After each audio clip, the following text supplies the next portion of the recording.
Hi friends, स्वागत है आपका हमारे YouTube channel Bihar online classes में। इस वीडियो में हम लोग देखेंगे प्रश्नावली 6.2। तो चलिए प्रश्नावली के पहले हम लोग कुछ प्रमेय जान लेते हैं जो कि हमारे इस अध्याय में यूज होने वाले हैं।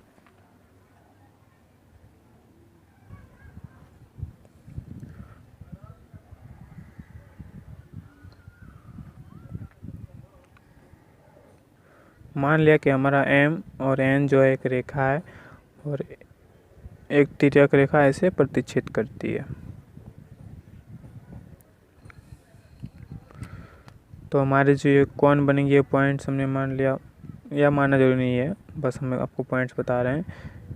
ये कोण हमारा हो गया, इसे हमने मान लिया 1, इसे 2, इसे 3, इसे 4, ये हमारा 5, ये हमारा 6, ये हमारा 7 हो गया, ये हमारा 8 हो गया।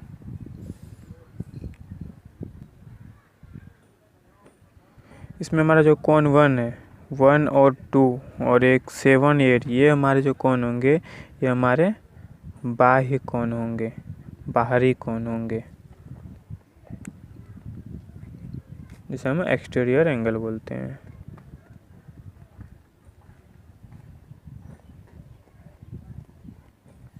ये हमारे 1, 2, 7 और 8 जो हमारे होंगे बाह्य कोण होंगे, और कोण 1, कोण 2, कोण 7 और कोण 8 ये हमारे बाह्य कोण होंगे। कोण 3, कोण 4, 5 और 6, हमारे 3 और 4 और 5 और 6 ये जो हमारे होंगे ये अंतः कोण होंगे। मतलब ये तो सरल रेखा है, इसे प्रतिच्छेदी रेखा काटती है, तो ये जो कोण होंगे हमारे अंदर के कोण होंगे, अंतः कोण होंगे, इंटीरियर एंगल होंगे।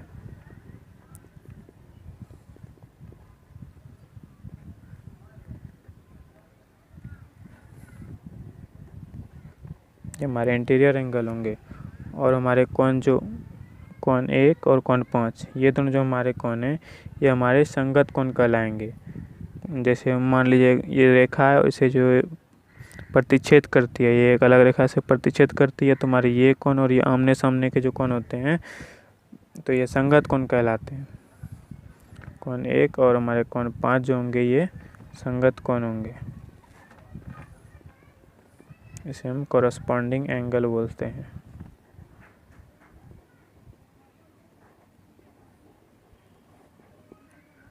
सेम वैसे ही कोण 2 और कोण 6 ये दोनों जैसे हमारा 1 और 5 था, वैसे ही 2 और 6 है, ये भी हमारे संगत कोण ही होंगे। कोण 2 और कोण 6 जो हमारे संगत कोण होंगे, वैसे ही कोण 4 और कोण 8 ये हमारे संगत कोण होंगे। वैसे हमारे कोण 3 और ये 7 ये भी हमारे संगत कोण होंगे। ये पॉइंट्स आप याद रखिएगा क्योंकि इनका आगे चैप्टर में इस्तेमाल होने वाला है।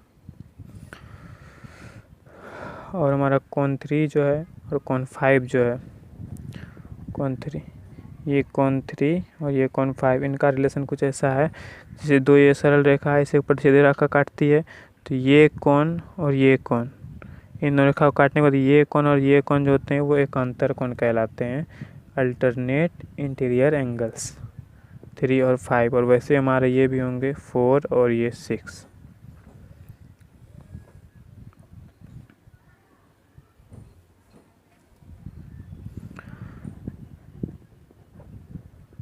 ये हमारे एकांतर कोण हो गए। कोण 1, कोण 7 एक जो है और ये हमारे कोण 7 जो है ये भी हमारे एकांतर कोण होंगे, लेकिन ये हमारे बाह्य एकांतर कोण होंगे। ये हमारा इंटरनल मतलब अंतः एकांतर कोण थे, और ये हमारे जो है ये रेखा काटती है, और ये कोण जो है हमारे बाह्य एकांतर होंगे, और ये कोण जो है आपस में बाह्य एकांतर होंगे। तो कोण 1 और 7, कोण 2 और कोण 8 जिनका रिलेशन जो होगा ये एकांतर बाह्य कोण होंगे।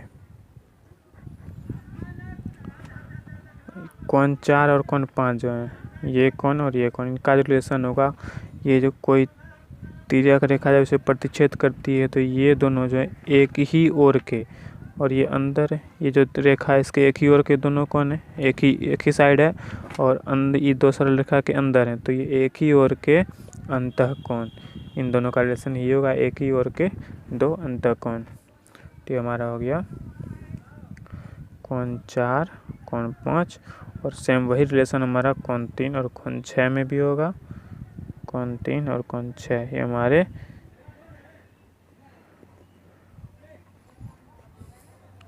एक ही ओर के दो अंतःकोण।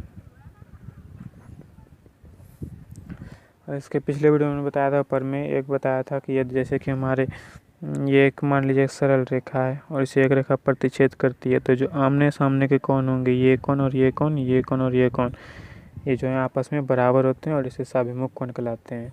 अब हम इसमें देखेंगे वो हमारा परमेय 6.1 था, अब हम परमेय 6.2 देखेंगे। उसके पहले हमने कुछ पॉइंट्स बताया कि आप इसके बारे में रिलेशन जान लीजिए और ये पॉइंट्स आप याद रखिएगा। तो चलिए हम देखते हैं परमेय 6.2 में क्या है।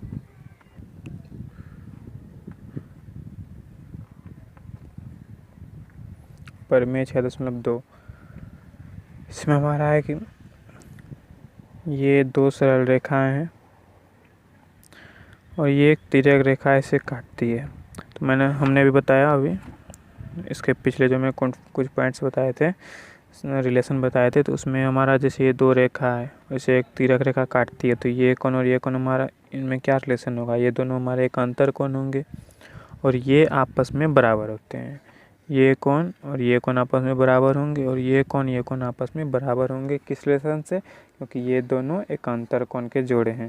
तो परमेय 6.2 में हमारा यही कहता है कि यदि एक तिर्यक रेखा दो समांतर रेखाओं को प्रतिच्छेद करे तो दो एकांतर अंतःकोण, ये जो है एकांतर अंतःकोण, इनका प्रत्येक युग्म ये जोड़ा, इनका जोड़ा ये है और इसका जोड़ा ये है, ये दोनों जो है आपस में बराबर होते हैं। तो परमेय 6.2 में हमारा यही कह रहा था। देखते हैं परमेय 6.3। परमेय 6.3 ये परमेय हमारा कहता है, ये परमेय हमारा कहता है कि यदि दो सरल रेखा है और एक तिर्यक रेखा उसे काटती है। परमेय 6.3 में हमारा ये कहता है कि अगर दो समांतर रेखाएं और एक तिर्यक रेखा उसे इस प्रकार काटती है कि दो अंतःकोणों का योग बराबर हो, दो एकांतर अंतःकोण जो हैं ये हमारे एकांतर कोण होते हैं, एकांतर अंतःकोण का योग जो है बराबर हो तो ये रेखाएं समांतर होगी। यही हमारा परमेय 6.3 कहता है कि दो सरल रेखा है और उसे एक तिर्यक रेखा इस प्रकार काटे कि ये एकांतर कोण जो है आपस में बराबर हो, तो ये जो दोनों रेखाएं होंगी ये दोनों आपस में समांतर होंगी। और समांतर को हम लोग इस सिंबल से डिनोट करते हैं। जैसे मान लिया हमने ये ए है, ये बी है, तो ए समांतर बी को लिखना है तो ए समांतर बी, ये जो दो रेखा है इसे समांतर हम लोग डिनोट करते हैं ऐसा। तो चलिए परमेय 6.4 देख।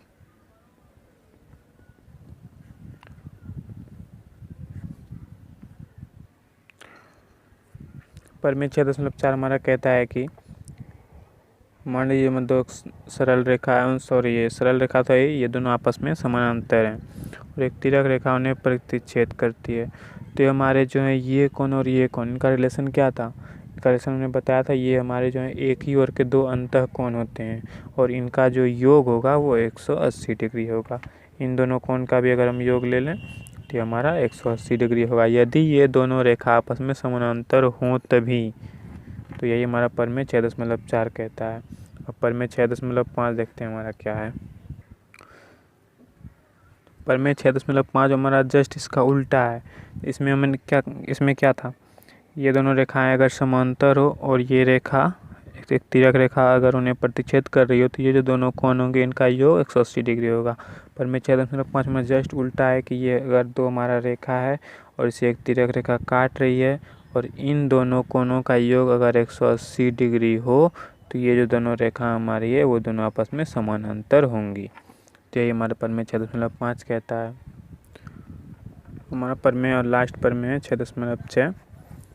ये परमेय हमारा कहता है कि जैसे हमारा ये एक रेखा है, मान लिया हमने ए बी, और सी डी जो हमारा है ये दोनों आपस में समानांतर है और ई एफ जो है, ए बी जो है सी डी के समानांतर है और सी डी जो है ये आपके समानांतर है। जब ये इसके समानांतर है और ये इसके समानांतर, तो ये दोनों भी तो आपस में समानांतर होंगे। बस यही हमारा 6.6 पर में कहता है। चलिए हम देखते हैं प्रश्नावली 6.2 का क्वेश्चन नंबर 1। तो चलिए देखते हैं क्वेश्चन नंबर 1। क्वेश्चन नंबर 1 में हमारा ये फिगर दिया हुआ है और हमारा दिया हुआ है ये हमारा ए है, बी है और ये सी और डी। ये हमारा ए और बी जो है एक रेखा है और सी डी एक रेखा है और ये हमारा एक तिर्यक रेखा है जो इसे प्रतिच्छेद करती है और इस कोण का माप 50 डिग्री दिया हुआ है। ये कोण हमारा x है, ये कोण हमारा y है और इस कोण का मान 130 डिग्री दिया हुआ है। चलिए हम सॉल्व करते हैं। पहले देखते हैं क्वेश्चन में दिया है क्या क्या।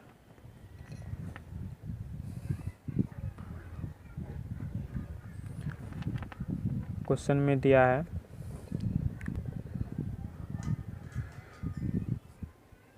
दिया है हमारा कि इस कोण का मान 50 डिग्री है और इस कोण का मान 130 डिग्री है और तो हमें और कुछ नहीं दिया है, बस हमारा इसका मान 50 डिग्री है, इसका 130 डिग्री है। तो हमें x का मान और y का मान ज्ञात करना है और उसके बाद हमें ये भी बताना है कि ए बी और सी डी जो है वो आपस में समानांतर हैं।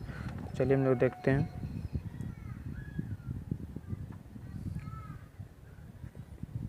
सबसे पहले देखिए हमारा इसका मान 50 दिया हुआ है, इसका मान x है, तो ये कोण और ये कोण इन दोनों का योग 180 होगा। कैसे? हमारी ये एक रेखा है और ये दोनों जो हमारा एक रैखिक युग्म है, इन दोनों कोणों का योग 180 डिग्री है, क्योंकि एक सरल रेखा जो है उसका ये बिंदु है, इस पे जो कोण होगा ये 180 डिग्री का होगा। हमने पहले भी वीडियो में कई बार बताया है। तो x और ये मतलब यानी ये दोनों कोणों का योग 180 डिग्री के बराबर होगा। तो x plus 50 degree equal to 180 degree. क्यों? क्योंकि हमारा ये एक रैखिक युग्म है। तो x का मान हमारा हो गया 180 में 50 को राइट हैंड साइड ले जाएंगे तो हमारा माइनस हो जाएगा। तो हमारा कितना हो जाएगा? 130 डिग्री। x का मान जो हमारा 130 डिग्री आ गया।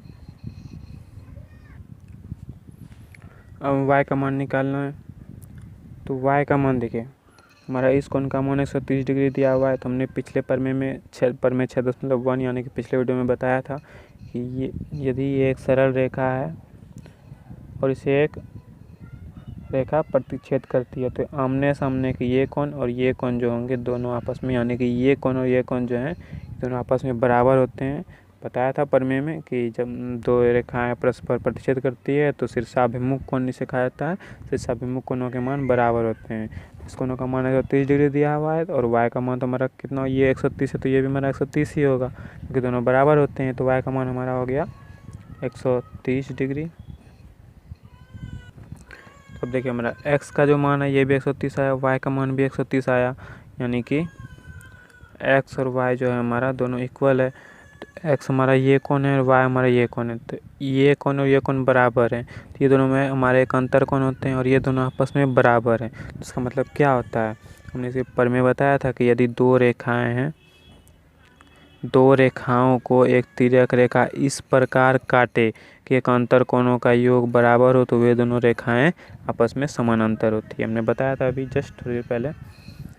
तो हमारे एक अंतर कोण बराबर है, x और y बराबर है, तो इसलिए यहाँ तक ए बी समानांतर सी डी। एक्स वाई का मान निकालना था, वो भी निकाल लिया हमने, और ए और बी और सी डी समांतर दिखाना था। समांतर क्यों हुआ? क्योंकि हमें यहाँ पे कारण लिख देना है। एक्स और वाई जो हैं एकांतर कोण है और दोनों आपस में बराबर हैं। ये हम कारण दे देना, कारण लिखना नहीं भूलना, कारण दे देना, इससे आपको एग्जाम में अच्छा नंबर आएगा। क्वेश्चन 2 में हमारा ये फिगर दिया हुआ है, ये हमारा ए बी सी डी और ये एफ से सरल रेखा है। ये कोण हमारा एक्स है, ये वाई है और ये जेड है। और देखते हैं क्वेश्चन में क्या दिया है। दिया है कि ए बी जो है वो सी डी के समानांतर है। ये हमारा ए बी जो रेखा है वो सी डी, ये दोनों आपस में समानांतर हैं। और क्या दिया है, सी डी जो है वो ई एफ के समानांतर है। ये सी डी जो हमारा रेखा है, ये ई एफ रेखा, दोनों जो आपस में ये भी समानांतर है। और क्या दिया है, y और z, ये हमारा y और ये z, इनका अनुपात दिया है 3:7। तो x का मान ज्ञात करना है।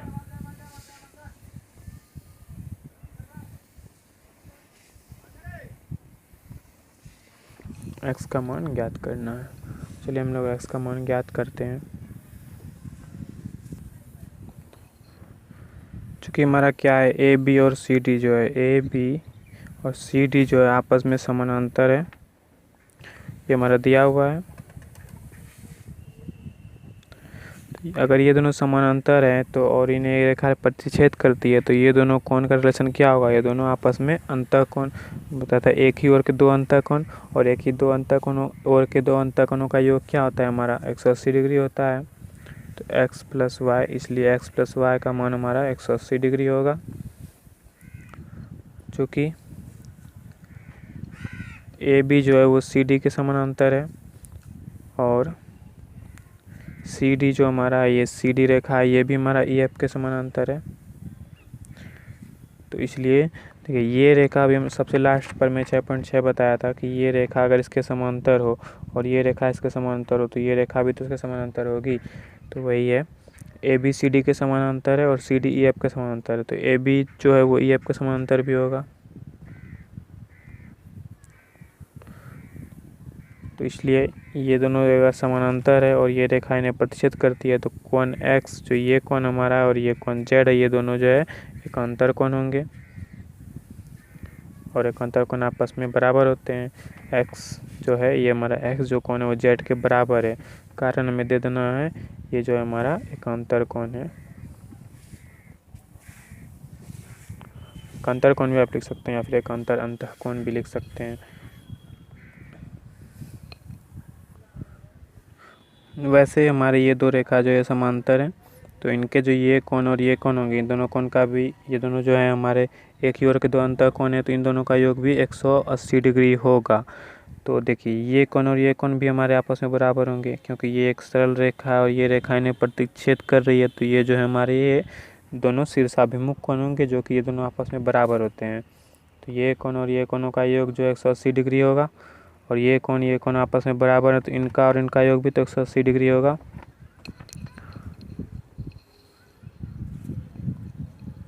तो हमारा z कोण z जो है और ये कोण y या फिर ये दोनों आपस में बराबर है, तो z और प्लस y जो है हमारा इसका योग हो जाएगा 180 डिग्री। और y और z का अनुपात दिया हुआ है 3:7। तो y बटे z इक्वल टू 3/7 और हम z को राइट साइड ले जाएंगे, तो y इक्वल टू, इसको हम लोग क्रॉस मल्टीप्लिकेशन करते हैं, जैसे ये हमारा ऐसे होता है क्रॉस मल्टीप्लिकेशन।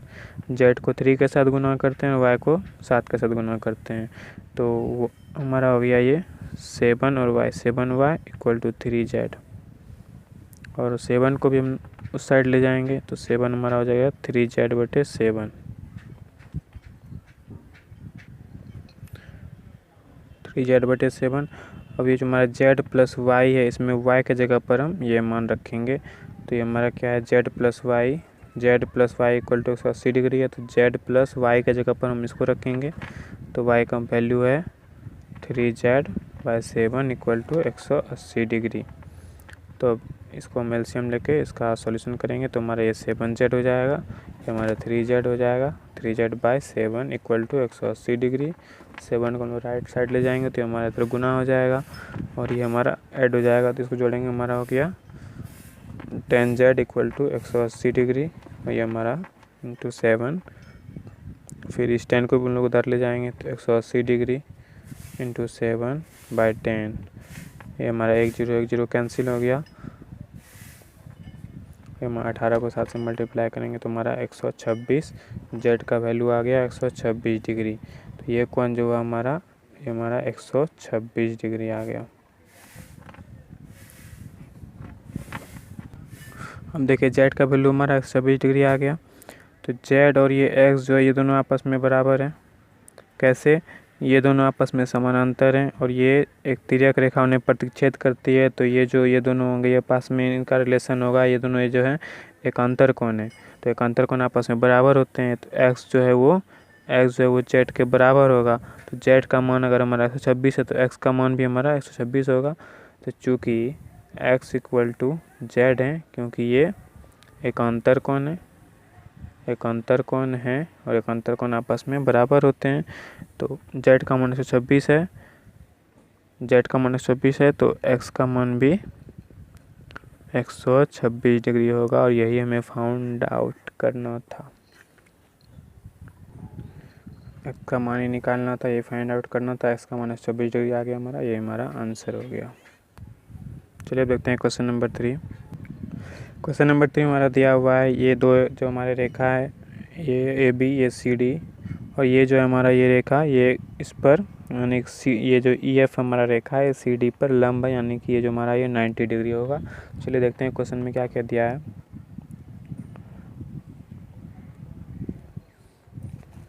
क्वेश्चन में दिया हमारा कि AB जो है, AB जो ये रेखा है, ये सरल रेखा जो है वो CD के समानांतर है, और जो EF लंब है CD पर। EF जो रेखा है हमारा ये CD पर लंब है, यानी कि ये जो हमारा ये है 90 डिग्री होगा, और इधर भी जो हमारा है ये पूरा इसका योग 90 डिग्री होगा। और हमारा दिया है क्वेश्चन में कोण GED इक्वल टू 126 डिग्री। कोण GED यानी कि हमारा ये टोटल जो है ये पूरा, ये जो है हमारा ये पूरा 126 डिग्री दिया हुआ है। हमें निकालना है क्या क्या, कोण AGE, कोण GEF, कोण FGE, ये तीनों का मान हमें निकालना है। चलिए देखते हैं।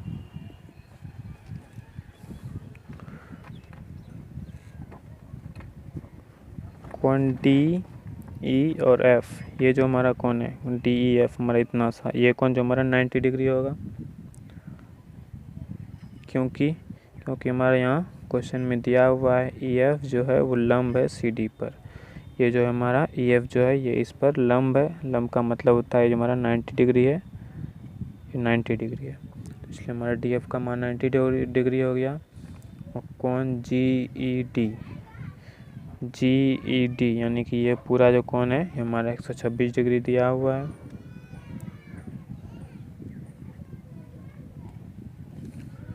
तो इसलिए कोण DEF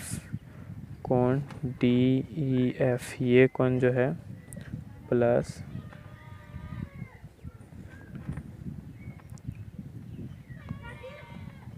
कोण GEF इक्वल टू 126 डिग्री। ठीक है, हमारा कोण DEF जो है, DEF यानी कि ये कोण, और कोण GEF ये कोण, यानी कि ये कोण इतना सा और ये इतना सा, इन दोनों को जोड़ेंगे तो हमारा पूरा 126 डिग्री होगा। वही हमने यहाँ लिखा, DEF यानी कि इतना सा और GEF यानी कि इतना, इन दोनों को जोड़ने के बाद हमारा 126 ये पूरा दिया हुआ है। तो देखिए DEF का वैल्यू हमारा कितना है, 90 डिग्री है, तो हम 90 डिग्री रख देंगे। कोण GEF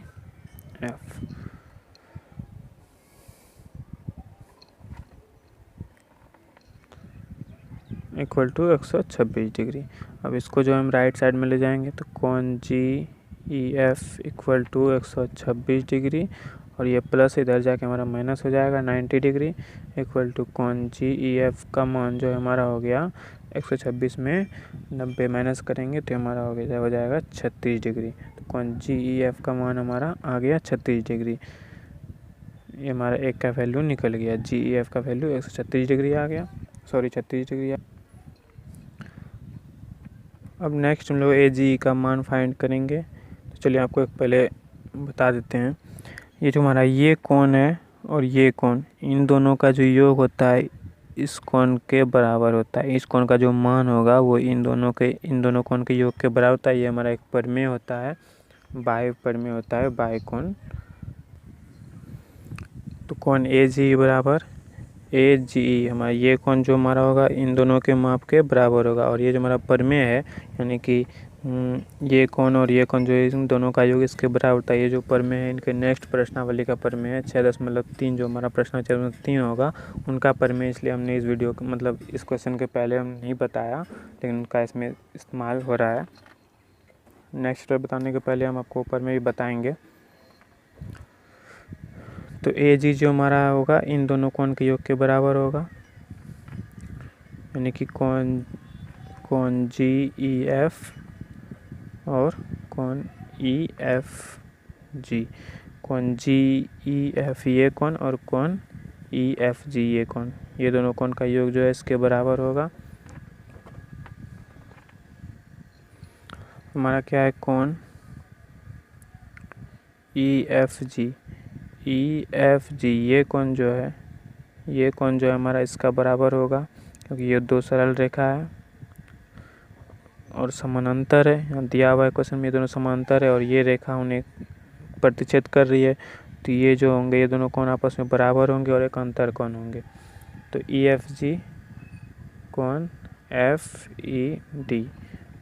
FED ये कोण जो है ये कोण दोनों बराबर होंगे, क्योंकि ये एकांतर कोण है, एकांतर कोण। और FED जो है FED इनका मान 90 डिग्री, यहाँ है FED यानी DEF एक ही बात हुआ, 90 डिग्री है। तो हमारा EFG का वैल्यू 90 डिग्री आ गया, यानी कि EFG ये भी हमारा 90 डिग्री हो गया। अब देखिए हमारा AGE जो है, AGE इक्वल टू क्या था, GEF का वैल्यू हमारा 36 आया है। तो कोण AGE इक्वल टू कोण GEF का वैल्यू हमें 36 निकाला था, प्लस EFG का वैल्यू 90 डिग्री आया। तो कोण AGE का मान हमारा हो गया 90 प्लस 30, यानी कि 126 126 डिग्री। और AGE प्लस कोण EGF, यानी कि AGE हमारा ये कोण जो हुआ और जो हमारा कोण है EGF ये कोण और ये कोण जो होंगे इन दोनों का योग कितना होगा, 180 डिग्री होगा। ये हम जानते हैं क्योंकि ये एक सरल रेखा है और ये रेखा इसे प्रतिच्छेद कर रही है। तो इन दोनों कोणों का जो योग है, यानी कोई भी सरल रेखा उन पे जो कोण होता है वो 180 डिग्री का कोण होता है, और ये जो है प्रतिच्छेद कर रही है। तो ये दोनों कोण होगा, इन दोनों का कोणों का योग 180 डिग्री होगा। तो हमें कारण लिख देना है रैखिक युग्म।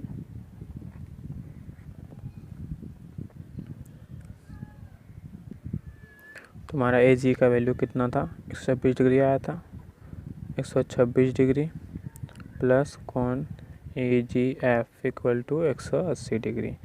इसको हम राइट साइड में ले जाएंगे। तो कोण EFG इक्वल टू 180 डिग्री, और ये हमारा प्लस था, इधर आके हमारा माइनस हो जाएगा 126 डिग्री। तो 180 में 126 माइनस करेंगे तो हमारा हो जाएगा 54 डिग्री। देखिए हमारा EFG यानी कि EFG ये कोण वही है हमारा FGE, मतलब वही एक ही बात है ये कोण। तो हमें यही तीन कोणों का मान निकालना था, तो शायद हम लोग निकाल चुके हैं। यहाँ पे लास्ट में लिख देंगे, अतः कोण AGE का मान आया हमारा 126 डिग्री, कोण GEF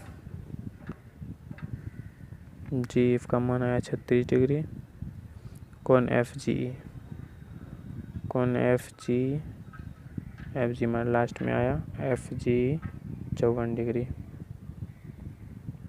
ये हमारा आंसर हो गया। चलिए दोस्तों, वीडियो जो है काफ़ी लंबा हो गया, इसलिए अब इसके आगे जो नेक्स्ट और 3 सवाल हैं 4, 5 और 6 हम इसके नेक्स्ट वीडियो में बताएंगे। अगर आपको वीडियो पसंद आया तो चैनल को सब्सक्राइब ज़रूर कीजिएगा और बेल आइकन ज़रूर प्रेस कीजिएगा, जिससे आपको अगले वीडियो का नोटिफिकेशन मिलता रहे। धन्यवाद।